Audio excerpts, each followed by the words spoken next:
All right, guys, thank you for that update. We're going to welcome our next live guest right now. We've got Andrew Lockwood joining us from Side Global Logistics.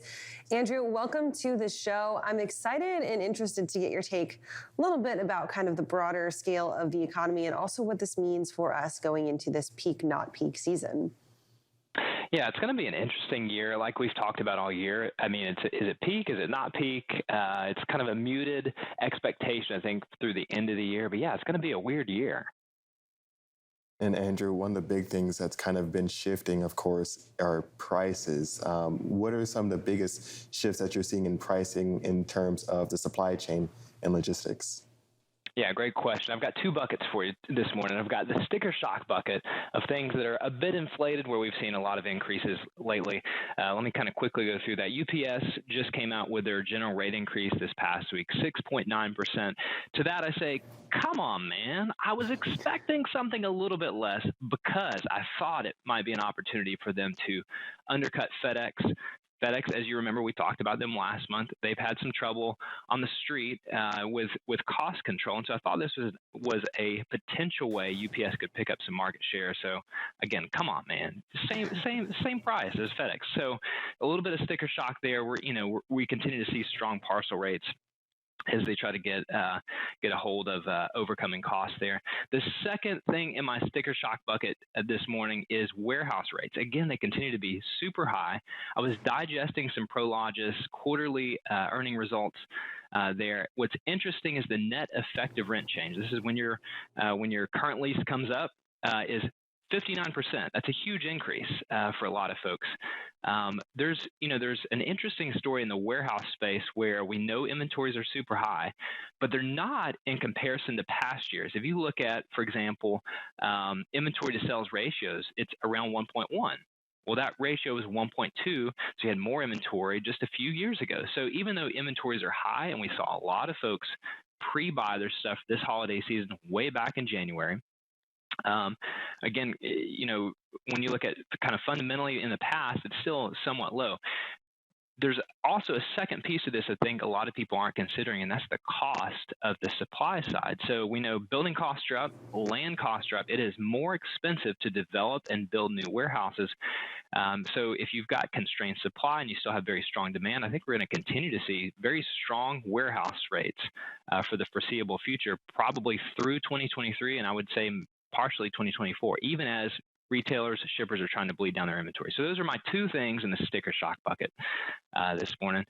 On the price drop side, on the other side here, ocean containers, and let me say this, I called this 2 months ago. So I said I thought ocean container rates would settle between $2,000 and $3,000 from China to U.S. West Coast. And voila, Freightos Index is showing around $2,500 per container. Now, I don't have a magic ball, but my logic behind that was that sell rates there are going to settle and plateau just above the cost basis for the steamship lines, and that's kind of held true. A lot of projections show that continue to remain flat for the foreseeable future. Now, we could see a bullwhip effect as folks bleed down inventory at some point in the future. I think that's going to be muted. You're not going to see $20,000 containers anymore because there's a lot more supply coming online in the future. Carriers, steamship lines are doing a lot of blank sailings. They're holding back on the supply side, but when that supply side is needed, it's going to be a bit easier to inject. And then lastly, in my price drops, and this is, it's relative, I think we're going to see some strong discounts from the retail side, but these are all going to be things that you don't need to live, right? It's not food, commodity stuff. This is, we're talking computers, electronics, toys, those type of things. And I would encourage shippers and retailers, don't be afraid to get aggressive with your price discounts now, because you don't want to roll into next year carrying a whole bunch of inventory and that associated cost with it. So, Andrew, I want to go back to that sticker shock bucket, particularly the differences between UPS and FedEx, because I was also surprised to see not only their GRI, but also the rate surcharge increases that they published just earlier this week, which match tit for tat UPS to FedEx, only differing on 12 out of those 40 surcharges, right? it was this opportunity, I think, for UPS to come up and say, hey, you know what? We might take a little bit of a hit on our bottom line, but let's grab some market share from FedEx where there's still a little bit of distrust in this community. What do you think that this ultimately says about either UPS's kind of grander financial standing or their grander plan moving into 2023? I think they're on really solid ground right now. And really, they had two paths to go down. One is try to undercut FedEx and grab market share, but there's not a ton of elasticity there because remember, most shippers that are high volume, they're locked into longer term deals. And so maybe their logic was more of they understand there's really only two major players in that game. There's FedEx, there's UPS, you've got a little bit of USPS. But they realize it's a duopoly. Why undercut what we could get? I think they're on very strong, very strong ground. Their revenue missed expectations, but earnings per share exceeded that. So they're in good shape. I think FedEx still has some work to do, and again they're projecting what areas they're trying to cut cost in, but it's going to be again it's 7% hike. We're seeing that all across the supply chain. I think they knew they could get it, and they did. I thought they might go down that road of trying to undercut FedEx. And really back to one of your earlier points as well, one of the things about warehouses and inventories, you spoke about really the prices being very much elevated and really lasting throughout the remainder of the year, going into next year and even into early parts of 2024.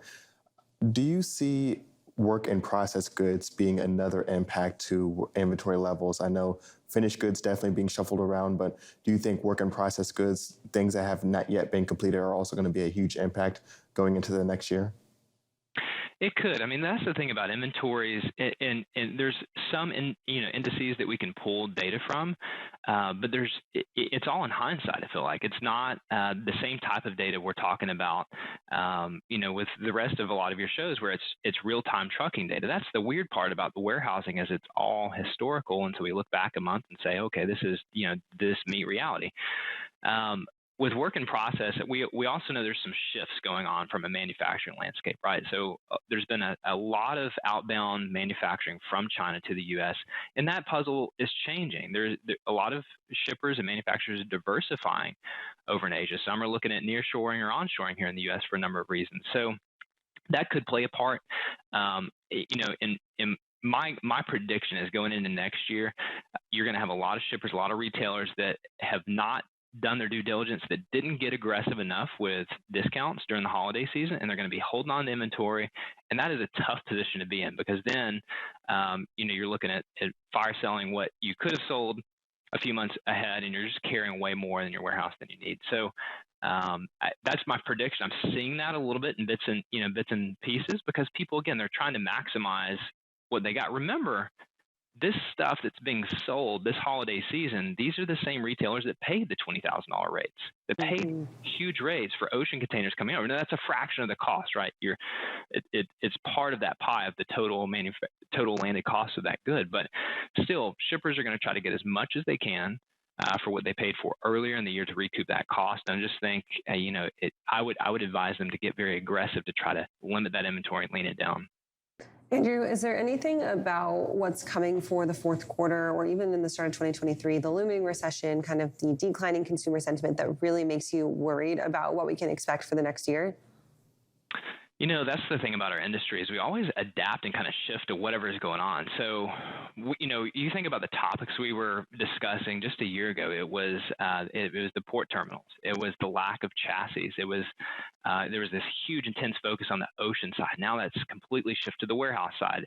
And look, it could shift to the trucking side again here, at some point in the near future. That's our industry is kind of constantly in a state of change from that standpoint. But it's going to be an interesting kind of year ahead. What surprised me was GDP increased those by 2+%. That news came out this past week. We've been hearing about the recession. We see the effects of the recession. I go to Costco. My wife says, "Honey, shouldn't be $20 a bottle," but it is. And so we see that those elevated prices into the goods we buy each day. But I do think the story of 2023 will be continued. Warehouse rates are going to be high. Transportation is going to kind of bump around. We may see a little bit of rebound in the truckload market. But yeah, I think a lot of decisions are going to be made after this holiday season, and a lot of people are looking at, what is the strength of this holiday season? What, are people going to shop? Adobe Analytics had some interesting data on that specifically. 48% of consumers plan to shop early. I would say shop late. I think you're going to get better discounts later, closer to Christmas. And notably, only 10% plan to spend more this year than they did last year. So a lot of people, again, we all know people are tightening the belts.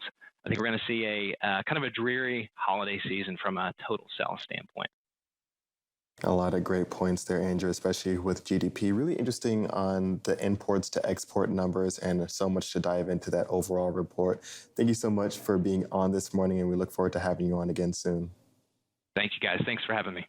Absolutely. We're going to go ahead and take a quick break. We'll be right back with more FreightWaves Now in just a few minutes.